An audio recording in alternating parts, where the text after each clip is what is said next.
తెలంగాణ రాష్ట్ర వ్యాప్తంగా ముఖ్యంగా ఉమ్మడి నల్గొండ జిల్లాలో కోమటిరెడ్డి బ్రదర్స్ అంటే మామూలు హల్చల్ కాదు, మామూలు జోష్ కాదు.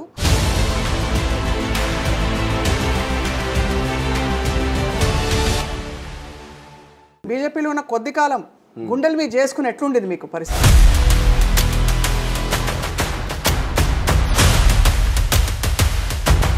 అది నెరవేరడం ఆ పార్టీలో ఉంటే సాధ్యం కాదని అర్థమైంది. అంటే బీజేపీకి అసలు సీన్ లేదంటారు. బీజేపీ అది ముఖ్యంగా మరీ కవితను వదిలిపెట్టిన తర్వాత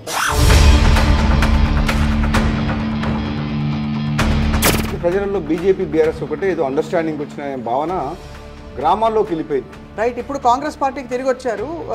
మాట వస్తే కేసీఆర్ గారిని గద్దె దించడమే అంటారు. కుండ బద్దలు కూడా చెప్పండి. నీళ్లు కనిపిస్తున్నాయి, పచ్చదనం కనిపిస్తుంది. ఎందుకు మీరు కేసీఆర్ గారిని గద్దె దించాలనుకుంటారు? ఏమిటి మీ 1,00,000 కోట్లు అప్పు చేసి కట్టిన ప్రాజెక్టులు రైతులకు మేలు చేయడం కాదు, కాంట్రాక్టర్లకు మేలు చేసే విధంగా ఉంది. ఆత్మగౌరవంతో బతకాల్సిన తెలంగాణలో ఈరోజు ఆత్మహత్యలు అవుతున్నాయి. బానిస బతుకైంది, ఒక కుటుంబ పాలైంది తెలంగాణ. తెలంగాణలో గెలుస్తుందని మీరు ముమ్మాటికి ధీమాగా ఉన్నారు. 100% కాంగ్రెస్ ప్రభుత్వం 80 సీట్లతోటి ప్రభుత్వాన్ని ఏర్పాటు చేస్తుంది. దళిత బంధువు మీద కూడా ఆరోపణలు చేస్తున్నారు. దళిత బంధు 200 కుటుంబాలు ఉంటే 10 మందికి ఇస్తుంది ఒక ఊర్లో. రేవంత్ రెడ్డి గారితో ఎలా ఉంది మీ అండర్స్టాండింగ్? పిసిసి ప్రెసిడెంట్ అనేది ఒక 2 years 3 years ఉంటారండి.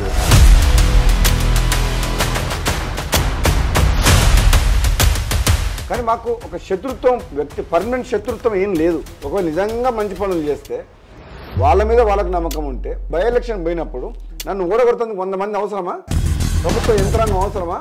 కమ్యూనిస్టుల కాళ్ళు పట్టుకుని పొత్తులు పెట్టుకుంటే 10,000 ఓట్లతో గెలిచింది. మీ మీద బాగా ఆరోపణలు కూడా చేశారు కదా. మీకు ఏదో మరి 18,000 కోట్లకు అమ్ముడుపోయినా అని చెప్పారు కదా బీజేపీకి. మరి ఇప్పుడు కాంగ్రెస్లోకి వచ్చిన ఇప్పుడు ఏం మాట్లాడతారు?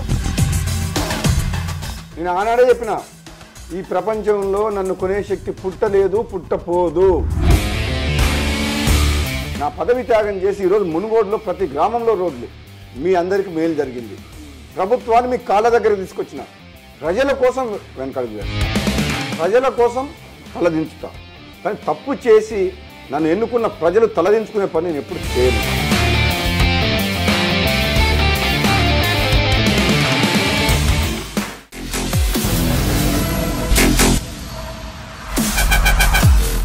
Welcome to this candid conversation on I dream. Telangana రాష్ట్ర వ్యాప్తంగా ముఖ్యంగా ఉమ్మడి నల్గొండ జిల్లాలో కోమటిరెడ్డి బ్రదర్స్ అంటే మామూలు హల్చల్ కాదు, మామూలు జోష్ కాదు.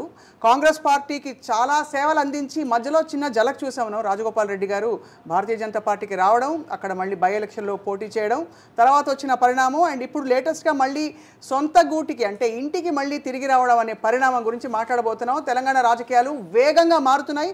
ఎలక్షన్ సమయం ముంచుకొస్తోంది, తరుముకొస్తోంది. సో మనతో పాటు కోమటిరెడ్డి రాజగోపాల్ రెడ్డి గారు ఉన్నారు, పూర్వ శాసనసభ్యులు. నమస్కారం సార్. ఎట్లా ఉన్నారు? కుల్లం మాట్లాడుకుందాం సార్. ఇప్పుడు బాగున్నారా? కంఫర్టబుల్గా ఉన్నారా? చాలా కంఫర్టబుల్ ఉన్నాం. అప్పుడు కూడా కంఫర్టబుల్ ఉన్నాం. కాకపోతే ఒకటి ఏంటంటే, తెలంగాణలో నేను ఏ ఆశయం కోసం నేను అక్కడ బీజేపీ పార్టీలో పోయినో అక్కడ అది నెరవేరటం లేదు కాబట్టి మళ్ళీ సొంత గుట్టి కాంగ్రెస్ పార్టీకి రావడం జరిగింది. తెలంగాణ సమాజం అంతా కూడా ఇప్పుడున్న తరుణంలో తెలంగాణ ఇచ్చిన సోనియా గాంధీ కాంగ్రెస్ పార్టీ రుణం తీర్చుకోవడం, ఒకటి కేసీఆర్ని గద్దె దింపాలంటే కాంగ్రెస్ కరెక్ట్ అని చెప్పి తెలంగాణ సమాజం అంతా ఒక్కతాటి మీదకి వచ్చింది. కాబట్టి తప్పనిసరి పరిస్థితుల్లో మన ఆశయం కోసం, లక్ష్యం కోసం ఈ కుటుంబ పాలన పోవాలని మళ్ళీ కాంగ్రెస్లోకి రావడం జరిగింది. బీజేపీలో ఉన్న కొద్ది కాలం గుండెలు మీద చేసుకుని ఎట్లుండేది మీకు పరిస్థితి? చాలా బాగుంది. బీజేపీ వాళ్ళు నన్ను తీసుకుపోయినప్పటి నుంచి వచ్చేంత వరకు కూడా ఎప్పుడు కూడా నాకు ఎవరితో ప్రాబ్లం లేదు. నిజంగా నాకు అమిత్ షా గారు మునుగోడుకు వచ్చి కండువా కప్పడం, నాకు నేషనల్ ఎగ్జిక్యూటివ్ కమిటీ మెంబర్కి ఇచ్చిండ్రు. అన్ని రకాలుగా నాకు గౌరవం లభించింది అక్కడ. కానీ ఏకైక ఒకటే లక్ష్యం ఏంటంటే, నా ఆశయం ఎందుకోసం అయితే పోయినావు అది నెరవేరడం ఆ పార్టీలో ఉంటే సాధ్యం కాదని అర్థమైంది. అంటే బీజేపీకి అసలు సీన్ లేదంటారు తెలంగాణలో. అంటే బీజేపీ దేశవ్యాప్తంగా బాగానే ఉండొచ్చు, ఇక్కడ తెలంగాణ ప్రజలు కోరుకునేది ఒక కుటుంబ పాలన పోయి ఇక ప్రజాస్వామ్యం రావాలని. అవును.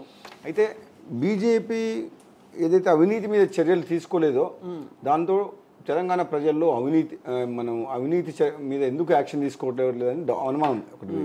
అది ముఖ్యంగా మరీ కవితను వదిలిపెట్టిన తర్వాత మద్యం కుంభకోణంలో దాదాపు అరెస్ట్ అవుతుందని చెప్పి ప్రజలందరూ భావించిన తరుణంలో ఒకటేసారి వదిలేసరికి ప్రజలలో బీజేపీ బీఆర్ఎస్ ఒకటే ఏదో అండర్స్టాండింగ్ వచ్చిన భావన గ్రామాల్లోకి వెళ్ళిపోయింది విస్తృతంగా. ఇప్పుడున్న పరిస్థితుల్లో మనం చెప్పినా నమ్మే పరిస్థితి లేవు. కాబట్టి మరి పాపం వాళ్ళు కసరత్తులు చేసి కిషన్ రెడ్డి గారు రంగంలోకి దిగి మొత్తం అంతా క్యాండిడేట్ కిషన్ రెడ్డి గారు మంచి మనిషి, పార్టీ ప్రెసిడెంట్గా వచ్చిండ్రు. నేను కూడా చాలా దగ్గరికి వెళ్ళి చూసిన, వ్యక్తిగతంగా మంచి మనిషి. కానీ ఇక్కడ పరిస్థితులు అనుకూలించట్లేదు, అనుకూలంగా లేవు. సో అయితే మీ దృష్టిలో కూడా బీఆర్ఎస్ బీజేపీ కలిసిపోయి అంటున్నారు. అయితే కలిసిపోయినాయని చెప్పి డైరెక్ట్గా ఓపెన్గా కలిసిపోవడానికి ఏముంటుంది? అవినీతి మీద చర్యలు తీసుకోవడం లేదు, ప్రజల్లో విశ్వాసం సన్నగిల్లింది బీజేపీ మీద, అంతే అంతే అంటారు. రైట్. ఇప్పుడు కాంగ్రెస్ పార్టీకి తిరిగి వచ్చారు. మాట వస్తే కేసీఆర్ గారిని గద్దె దించడమే అంటారు. ఏం చేశారండి కేసీఆర్ గారు? పాపం ఆయన ఎక్కడ చూసినా ఈరోజు నీళ్లు కనిపిస్తున్నాయి గత 10 సంవత్సరాలు. ఇది ప్రజలు అంటున్న మాట. మిమ్మల్ని అడుగుతున్నాం సూటిగా రాజగోపాల్ రెడ్డి గారు, మీరు కుండ బద్దలు కూడా చెప్పండి. నీళ్లు కనిపిస్తున్నాయి, పచ్చదనం కనిపిస్తుంది, పొలాలు మంచిగా ఉంటున్నాయి, ప్రాజెక్టులు కట్టామంటున్నారు, 24 గంటల పవర్ ఇచ్చామంటున్నారు. ఎందుకు మీరు కేసీఆర్ గారిని గద్దె దించాలంటున్నారు? ఏమిటి మీకు ఒక విషయం చెప్తాను. గత 10 సంవత్సరాలుగా వర్షాలు బాగుపడుతున్నందుకు కారణం వర్షాలు కేసీఆర్ కాదు, కాలం దేవుడి కరుణ. వర్షాలు మంచిగా పడుతున్నాయి. ఆయన కట్టిన కాళేశ్వరం ప్రాజెక్ట్ నుంచి 1 ఎకరానికి కూడా నీళ్ళు ఇచ్చినట్టు చూపించండి. ఇవ్వలేదా? లేదు. కాళేశ్వరం ప్రాజెక్ట్ ద్వారా కాంట్రాక్టర్ లాభమైంది, కానీ ఎక్కడ కూడా లిఫ్ట్ ఇరిగేషన్ స్కీముల ద్వారా రిజర్వాయర్లు కట్టింది, కానీ కెనాల్స్ కట్టలే ఇంకా. ప్లస్ ఆయన కట్టిన ప్రాజెక్టులు ఇంజనీరింగ్ ప్రాబ్లం తోటి కూలిపోతున్నాయి. 1,00,000 కోట్లు అప్పు చేసి కట్టిన ప్రాజెక్టులు రైతులకు మేలు చేయడం కాదు, కాంట్రాక్టర్లకు మేలు చేసే విధంగా ఉంది. ఎక్కడ పచ్చదనం ఉంది? పచ్చదనం అనేది వర్షాలు మంచిగా పడుతున్నాయి కాబట్టి పచ్చదనం ఉంది. రాష్ట్రం అప్పుల పాలైపోయింది, అది మాత్రం నిజం. ఏం చేసుంటే రాజగోపాల్ రెడ్డి గారు సరే తెలంగాణ తెచ్చుకున్నందుకు, సాధించుకున్నందుకు వీళ్ళు బాగా చేశారనేవారు? ఏ పనులు జరగలేదంటారంటే? ముఖ్యంగా ఒక అహంకారంతో నియంతలాగా పరిపాలించుకుంటూ 2018లో తనకు సరిపోను 90 మంది ఎమ్మెల్యేలు ఇచ్చిన తర్వాత కూడా ప్రతిపక్షంలో ఉండమని తెలంగాణ ప్రజలు తీర్పిస్తే కాంగ్రెస్ పార్టీని 18 మంది ఎమ్మెల్యేల్లో 12 మంది ఎమ్మెల్యేలని ప్రలోభాలకు గురి చేసి పదవులు ఇచ్చి కొనుక్కున్నట్టు చూసినరా? అంటే ప్రజాస్వామ్యాన్ని కూని చేసి ప్రశ్నించే గొంతు లేకుండా చేయడమే పెద్ద తప్పు. అప్పుడే నా పోరాటం స్టార్ట్ అయింది. ఇది మంచిది కాదు ప్రజాస్వామ్యానికి. 1000 మంది యువకులు ఆత్మ బలిదానాలు చేసి మేమందరం తెలంగాణ పోరాటం చేసింది ఒక ప్రజాస్వామ్య ప్రభుత్వం, సామాజిక తెలంగాణ, ఒక నీతివంతమైన పాలన కావాలని అనుకున్నాం. కానీ ఒక కుటుంబ పాలన, అవినీతి పాలన, ఒక నిరంకుశ నియంతరాగా ఆయన ప్రవర్తిస్తుండేదని చెప్పి మేము పోరాటం స్టార్ట్ చేసాం. అది మంచిది కాదు తెలంగాణకి. ప్రలోభాలకి ఆయన గురి చేసిన మాట వాస్తవం అయింది 100%. కానీ ఎందుకు గురయ్యారు, ఎందుకు లోన్ అయ్యారు వీళ్ళు ప్రలోభాలకి? ఇతను ప్రెజర్ టాక్టిక్స్ అంటే మీ పార్టీలో నాయకత్వం కొరబడిందా అని అడుగుతున్నా. నాయకత్వం ఉన్నా లేకపోయినా ఆయనకు 90 మంది ఎమ్మెల్యేలు. వీళ్ళు వస్తామన్నా ఆయన తీసుకోవాల్సిన అవసరం ఏముంది? ఒక దళితుని ముఖ్యమంత్రి చేస్తా అన్న మనిషి, ఒక దళితుడు సిఎల్పి లీడర్గా ఉంటే ఓర్చుకోలేని వ్యక్తి మరి ఎవరి కోసం వచ్చింది తెలంగాణ? ఎందుకోసం ఈ ప్రాణత్యాగాలు చేసింది తెలంగాణ బిడ్డలు? ఎవరి కోసం ఈ తెలంగాణ? అంటే కేసీఆర్ ఏది చెప్తే అదేనా? ఏ ప్రజలైతే తెలంగాణ ఆత్మగౌరవం కోసం పోరాటం చేసి తెలంగాణ సాధించుకున్నారో అదే ఆత్మగౌరవాన్ని కొందరు స్వార్థపరులు వాళ్ళ స్వార్థం కోసం అని చెప్పి, రాజకీయ లాభాల కోసం, డబ్బు కోసం అని చెప్పి కేసీఆర్ కాళ్ళ కాడ వాళ్ళ ఆత్మగౌరవాన్ని తాకట్టు పెట్టిండ్రు. అంటే ఇదేనా తెలంగాణ మనం కోరుకున్న తెలంగాణ? కాదు, ఇది కాదు. ముమ్మాటికి తెలంగాణ అనేది ఆత్మగౌరవంతో బతకాల్సిన తెలంగాణలో ఈరోజు ఆత్మహత్యలు అవుతున్నాయి, బానిస బతుకైంది, ఒక కుటుంబం పాలైంది తెలంగాణ. ఒక్క విషయం చెప్పండి రాజగోపాల్ రెడ్డి గారు, ఎంత సోనియా గాంధీ గారు తెలంగాణ ఇచ్చారని మీరు పదే చెప్తున్నారు. జనంలోకి ఈ విషయాన్ని తీసుకెళ్లడంలో ఎందుకు కాంగ్రెస్ రాష్ట్ర నాయకత్వం విఫలమైంది? అలాగే ఇంత గర్వంగా మేము తెచ్చుకున్నాం మా అధిష్టానాన్ని కోరి అని చెప్పిన మీ పార్టీ నాయకులు ఎందుకు అసలు ఏ ప్రలోభాలకైనా లోబడి వెళ్ళిపోవాలి? అంటే వాళ్ళు ఏం కోరుకుంటున్నారు? ఇక్కడ ఏం లేదు అంటే పార్టీ నిర్మాణంలో ఏం లోటుపాట్లున్నా ఎట్లా భర్తీ అవుతున్నాయి ఇప్పుడు అడగడమే మా అభిమతం. కొన్ని తెలంగాణ ఇచ్చిన తర్వాత కొన్నిసార్లు అధిష్టానం కూడా కొన్ని తప్పు నిర్ణయాలు తీసుకోవడం వల్ల, నాయకత్వం లోపడం వల్ల ఒకటి బలమైన నాయకత్వాన్ని అందించలేకపోవడం ఒక కారణం. రెండవది కేసీఆర్ అధికారాన్ని అడ్డం పెట్టుకొని దుర్మార్గంగా బెదిరించి ప్రలోభాలు పెట్టి ఈ రాజకీయాల్ని భ్రష్టు పట్టించిండు. దాంతో గత్యంతరం లేని పరిస్థితుల్లో కూడా రూలింగ్ పార్టీ తప్పితే మనం ఆపోజిషన్లో ఉండలేము, ఈ ప్రభుత్వంలో సర్వైవ్ కాలేమని అటువంటి పరిస్థితి తీసుకొచ్చిండు. కాబట్టి తప్పనిసరి పరిస్థితుల్లో అధికార పార్టీలకు అందరూ మారిపోతున్నారు. ప్రతిపక్షంలో ఉంటే గౌరవించడం లేదు, ప్రతిపక్ష పార్టీ వాళ్ళకు ప్రోటోకాల్ ఇవ్వడం లేదు, ప్రతిపక్ష వాళ్ళ మీద పార్టీ మారకపోతే కేసులు పెడుతున్నారు. అటువంటి పరిస్థితి తెలంగాణలో ఉంది. మొన్నటి మునుగోడు ఎలక్షన్ గురించి మాట్లాడదాం. దాదాపు మీరే గెలవాలి ఆ సీట్ అని చెప్పి ప్రజలు అభిప్రాయపడ్డారు, విశ్లేషకులు కూడా. చాలా నారోగా మిస్ అయ్యారు మీరు. అంటే ఒక అధికార పార్టీ, మీరు ఒక దాదాపు గుర్తు కూడా తెలియని పార్టీకి ప్రాతినిధ్యం వహిస్తూ మీకు అన్ని ఓట్లు రావడం అంటే చాలా అభినందనీయం. మీ వ్యక్తిగత పరపతి అది. ఈసారి ఏంటంటారు, ఏం జరగబోతోంది అంటారు ఈ ఎలక్షన్? ఈసారి తెలంగాణ సమాజం మొత్తము కేసీఆర్ 10 ఏళ్ల పాలనపై కొన్ని సంక్షేమ పథకాల ద్వారా డబ్బులు ఇచ్చినా సరే తెలంగాణ ప్రజలు ఆత్మగౌరవం కోసం కేసీఆర్ కుటుంబాన్ని గద్దెదింపాలని చెప్పేసి నిర్ణయానికి వచ్చిండ్రు.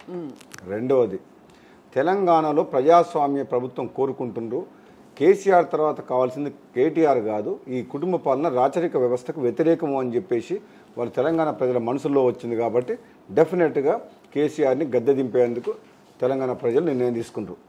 ఈ కుటుంబ పాలన పాయింట్ ఒక్కటే అందరికీ అర్థం కాదు. ఎందుకంటే రాహుల్ గాంధీ గారు కుటుంబ పాలనే, రాజీవ్ గాంధీ గారు కుటుంబ పాలనే. అంతకుముందు రాహుల్ గాంధీ గారు ప్రధానమంత్రి పదవి తీసుకుంటా అంటే ఇప్పుడు మీకు మరి ప్రైమ్ మినిస్టీరియల్ క్యాండిడేట్ ఎవరు అని లేకపోతే అలాంటి ఆలోచన వచ్చినప్పుడు కుటుంబానికి ఉండే సోనియా గాంధీ గారు రాహుల్ గాంధీ గారికి 2 సార్లు ప్రధానమంత్రి వచ్చే అవకాశం వచ్చినా వాళ్ళు పదవులు తీసుకోలేదు. ఆఖరికి ఏఐసిసి ప్రెసిడెంట్ కూడా మల్లికార్జున ఖర్గేని పెట్టిండ్రు. వాళ్ళు ఒక కాంగ్రెస్ పార్టీని కాపాడే కుటుంబమే తప్పితే కాంగ్రెస్ పార్టీని మొదటి నుంచి గాంధీ కుటుంబం కాంగ్రెస్ పార్టీకి అండగా ఉంది. ఎవరో ఒకరు పెద్ద దిక్కు ఉండాలి, వాళ్ళ కుటుంబం ఉంది. అకస్మాత్తుగా రాజీవ్ గాంధీ చనిపోయిన తర్వాత తప్పనిసరి పరిస్థితుల్లో సోనియా గాంధీ గారు రాజకీయాల్లోకి వచ్చి పార్టీని ఒక తాటి మీద తీసుకొని నడిపించిండ్రు. ఆ తర్వాత రాహుల్ గాంధీ గారు వచ్చిండ్రు. కానీ పార్టీ పదవులు మేము అనుభవిస్తాము, ప్రధానమంత్రి పదవి మాకు కావాలని వాళ్ళు ఏనాడు కూడా చెప్పడం లేదు. దేశం కోసం ప్రాణాలు అర్పించిన కుటుంబం అది. ఇందిరాగాంధీ కానీ రాజీవ్ గాంధీ కానీ పదవుల కోసం వాళ్ళు పాకులాడటం లేదు. దేశాన్ని విచ్ఛిన్నం కాకుండా పార్టీని కాపాడుకోవడం కోసం, ఒక పేదలకు న్యాయం జరుగుతందుకు ఒక్క కాంగ్రెస్ పార్టీని ముఖ్యమంత్రి అయినా, పిసిసి ప్రెసిడెంట్ అయినా, ఏఐసిసి ప్రెసిడెంట్ అయినా, ప్రధానమంత్రి అయినా, వేరే ఎవరైనా కావచ్చు. ఈ టీఆర్ఎస్ పార్టీలో కేసీఆర్ తర్వాత ముఖ్యమంత్రి ఎవరైనా కావచ్చా? కేటీఆర్ అవుతాడు. ఎవరైనా దళితుడో ఒక బీసీనో ఎవరైనా అవుతారా? దళితులు ముఖ్యమంత్రిని చేస్తా అన్న మనిషి ఆయన ఇప్పుడు ఆయన కొడుకును ముఖ్యమంత్రిని చేస్తానికి ఆరాటపడుతుండు. మరి కాంగ్రెస్ పార్టీలో బీసీ ఉంటాడు, ఎస్సీ ఉంటాడు, అందరికి అవకాశాలు వస్తాయి. అంత పెద్ద అంబేద్కర్ గారి విగ్రహం పెట్టాం, సచివాలయానికి పేరు కూడా పెట్టాం కదా అంటున్నారు. అవునండి, విగ్రహాలు పెట్టి ఫోటోలు పెట్టి దండలేయడం కాదు, నిజంగా చేతల్లో చేసి చూపియాలి.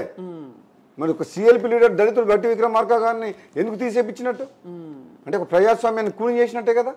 ఒక దళితులను ఓర్చుకోలేదుగా కేసీఆర్. అందుకని ఈసారి దళితులందరూ కూడా కేసీఆర్కు గుణపాఠం నేర్పిస్తారు. ఇప్పుడు మీ పార్టీలో ఒకవేళ మీరు అనుకుంటున్నట్టు మీరు అధికారంలోకి వస్తాం తెలంగాణలోనే ఒక హోప్తో ఉన్నట్టున్నారు. గ్రౌండ్ కూడా బాగా కొంచెం పుంజుకుంటుందని రిపోర్ట్స్ వస్తున్నాయి. ఒకవేళ వస్తే మీరు దళితుడిని చేస్తారా పక్కాగా? ఇప్పుడు రెడ్డి గారు అవుతారు, లేకపోతే ఆరెడ్డి గారు? కాంగ్రెస్ పార్టీలో ఇప్పుడే ఒక ముఖ్యమంత్రి అభ్యర్థి అని చెప్పడం లేదు.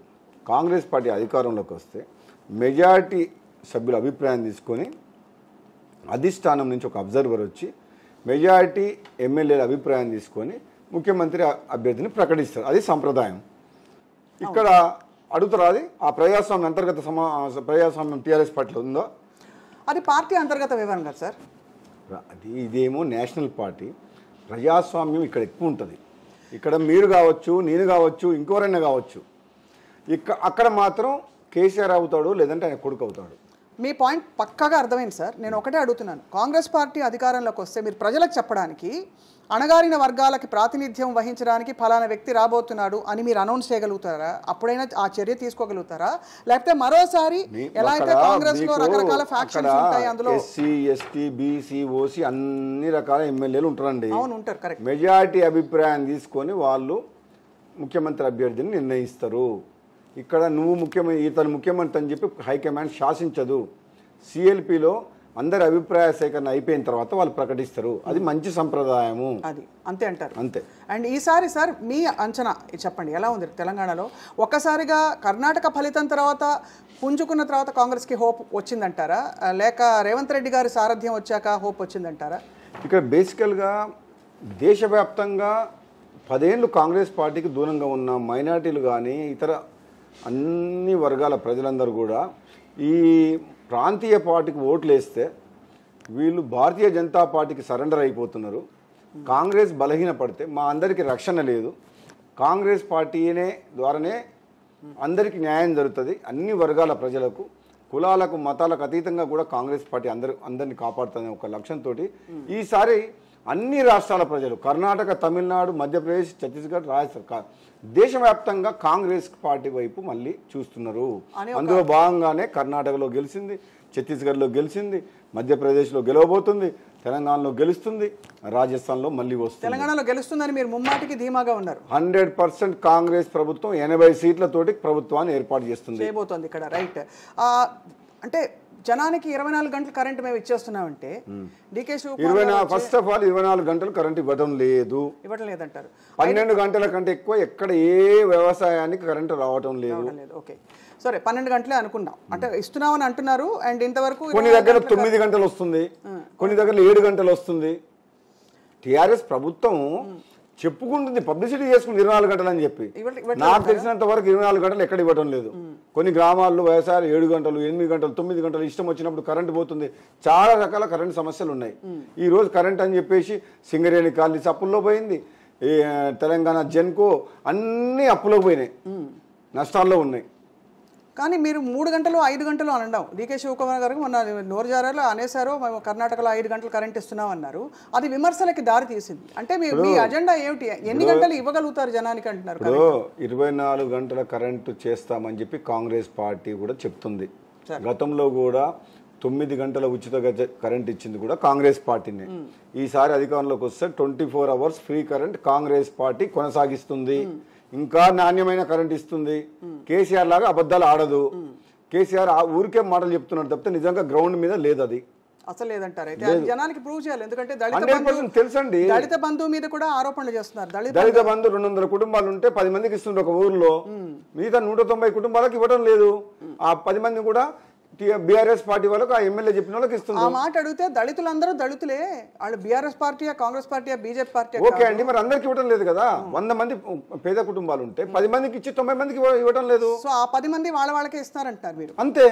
ఇవి జనంలోకి తీసుకెళ్లి ఎస్టాబ్లిష్ చేసే అంత మనకి జనం ఎస్టాబ్లిష్ కాదు. ఆ ప్రతి గ్రామంలో ఆ దళిత బంధు వచ్చిన వాళ్ళు పోను రాని వాళ్ళే ఎక్కువ మంది ఉన్నారు కాబట్టి వాళ్ళందరూ మాకు చెప్తూనే ఉండరు, ఈసారి మేము కాంగ్రెస్ పార్టీ కోటేస్తాం.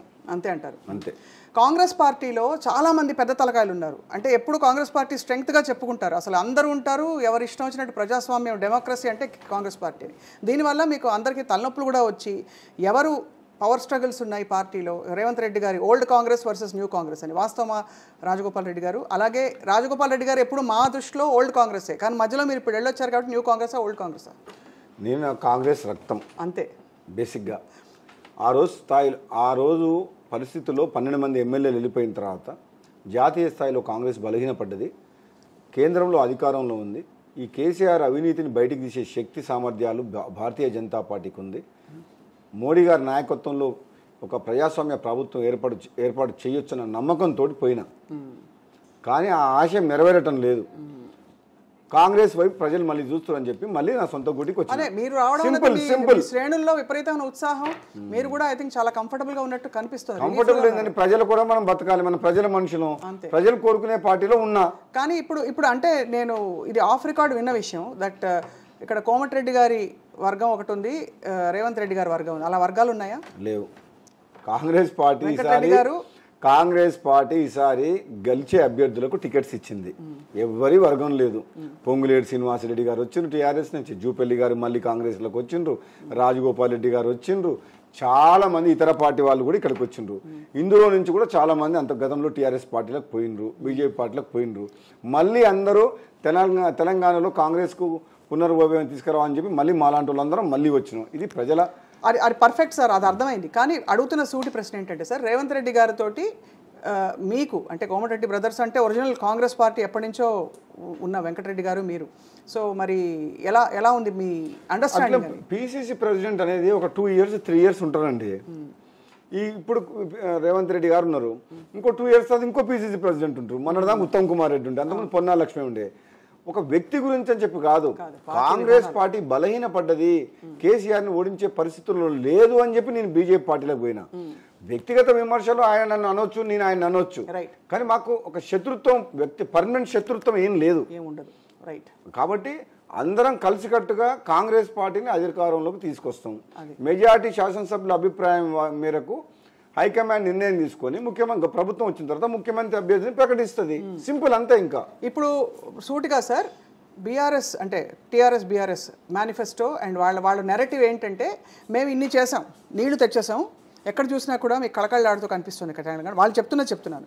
అలాగే ఇది హైదరాబాద్ని పూర్తిగా అభివృద్ధి చేసాం, అలాగే మేము ఇన్ని ప్రాజెక్టులు కట్టాం, కాళేశ్వరం లాంటి ఒక బిగ్గెస్ట్ ప్రాజెక్ట్ కట్టి మేము చూపించాం ప్రపంచానికి. కూల్ అంటే ఒక వర్గం ఒక చిన్న బిట్ ఏదో బ్యారేజ్ కూలిపోవడం ఏంది, గోదావరి రివర్ మీద మేడిగడ్డ 4 ఏళ్ళు చక్కగా కాలేదు, కుంగిపోవడం అంటే ఈరోజు మన తెలంగాణలో పరిస్థితి. ఒక పరీక్ష గ్రూప్ 1 గ్రూప్ 2 ఎగ్జామ్ కూడా కండక్ట్ చేయలేరు. ఒక ప్రాజెక్ట్ కడితే కూలిపోతుంది, రాష్ట్రం మొత్తం అప్పుల పాలైపోయింది.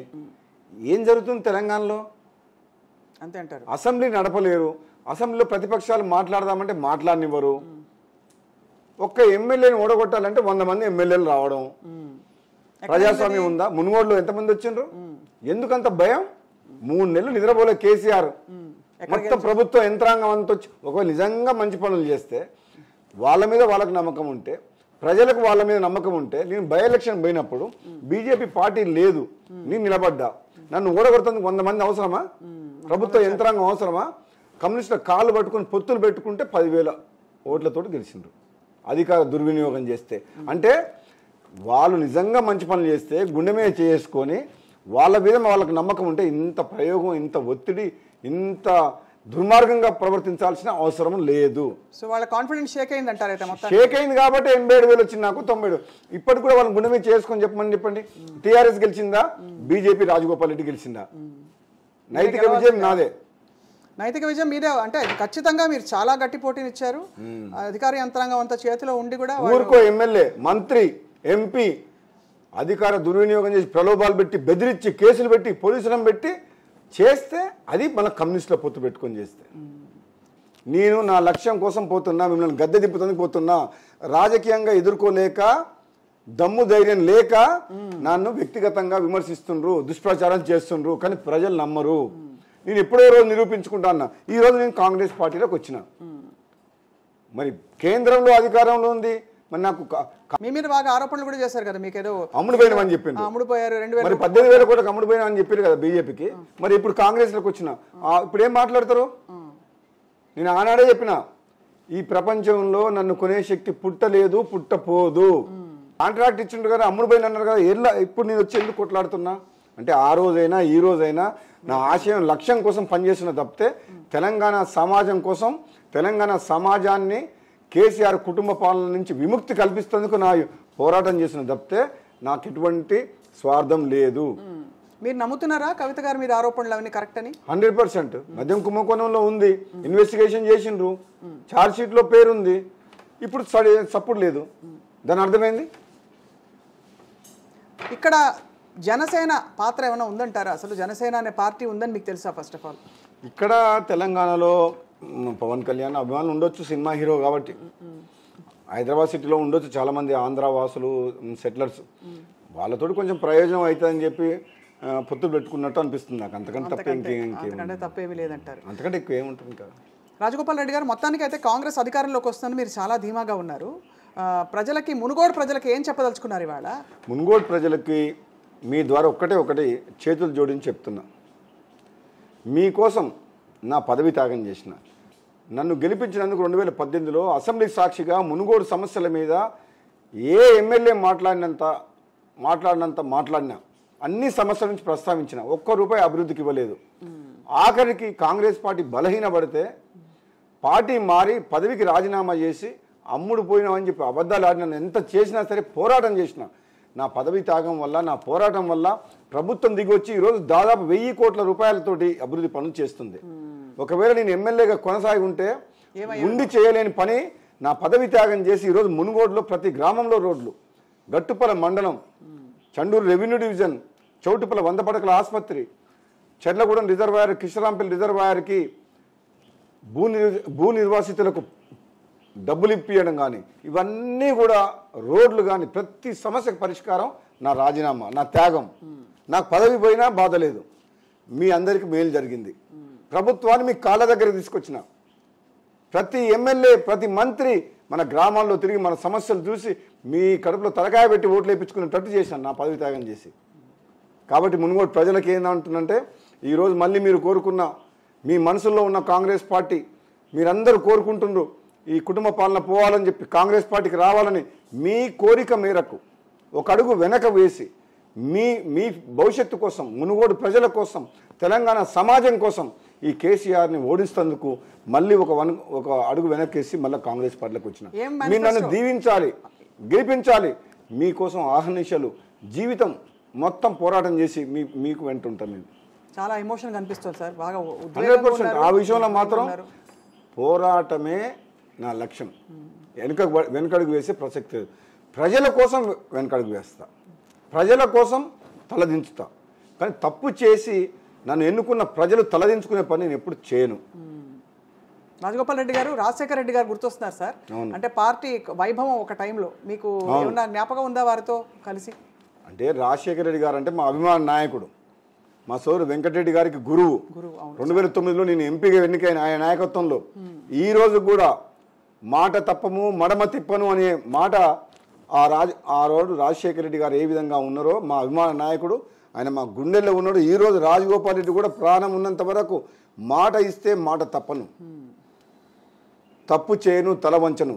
జీవితం మొత్తం పేద ప్రజలకు, తెలంగాణ సమాజం కోసం, మునుగోడు ప్రజలకు ఎక్కడికైనా ఎంత దూరమైనా పోయి పోరాటం చేస్తే తప్పితే ప్రజల కోసమే బతుకుతాం.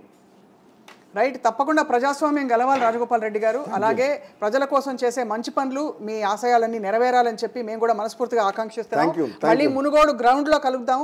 అలాగే మీ ప్రచార శైలి ఎలా ఉందో మిమ్మల్ని ఫాలో అవబోతున్నాం. తప్పకుండా ప్రజలకు అందిస్తాం. మునుగోడు ప్రజలు కూడా మరొకసారి నన్ను దీవించి ఆశీర్వదించి గెలిపించాలని కూడా మీ మీడియా ద్వారా నేను అందరినీ కూడా కోరుకుంటున్నాను. Thank you. Wishing you all the best sir. Thank you very much. నమస్కారం.